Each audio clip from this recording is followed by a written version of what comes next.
Bonjour, comme vous le voyez, j'ai changé l'intitulé de ma playlist en raison tout simplement qu'en voulant me documenter sur la dame qui a précédé les Warren et beaucoup d'autres auteurs, donc Catherine Crowe, je me suis rendu compte qu'il n'y avait aucune documentation. Il y a une chaîne où il n'y a pas de vidéo et que j'ai remarqué que j'étais le seul à apparaître quand on parlait de Catherine Crowe. Donc quand tu tapes Catherine Crowe, en fait, c'est version française, et tu vois qu'il n'y a que toi, tu sens la dame voilà, sur laquelle je fais les investigations, hein. De plus en plus, je m'intéresse à elle parce que je trouve son cas assez triste est très peu populaire en fait, hein, voilà, enfin, les Warren ont eu leur succès au cinéma, même si c'est ce que j'en pense, je ne le dirai pas voilà, pour les croyances de tout un chacun.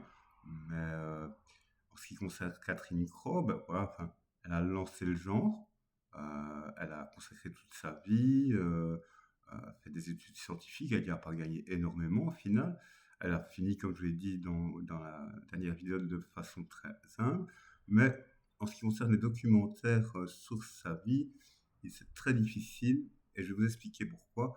Parce qu'en plus de la lutte à l'époque du paranormal et du scientifique, il y a aussi le fait que Catherine Crowe était une femme. Et à l'époque, une femme mêlée dans le milieu du paranormal, ça faisait pas bon genre, hein. C'est pas nouveau, hein. Vous avez jamais entendu le cas de sorciers brûlés, mais des sorcières, ça, il suffit de voir le cas des sorcières de Salem, hein.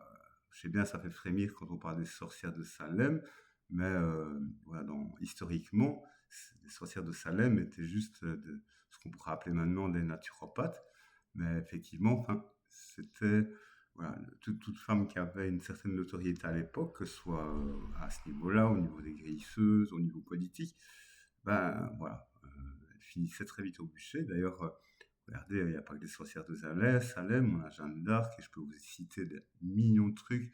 Si ça avait été un mec, il serait en vie, mais une femme, voilà, c'est brûlé vif.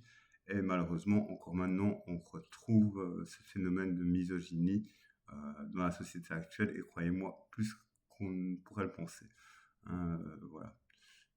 C'est dommage. Moi, je trouve que c'est vraiment dommage. Mais donc voilà pourquoi j'ai changé en fait l'intitulé de la playlist, parce qu'on va vraiment s'intéresser à Catherine Crowe.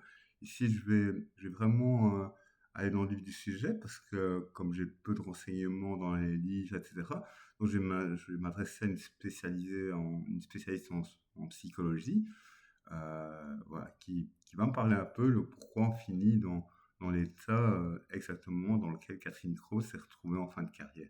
Voilà, c'est une personne qui a travaillé en psychiatrie et voilà, qui pourra m'en dire plus parce que ça pue le coup monter tout ça, hein. Allez, bisous.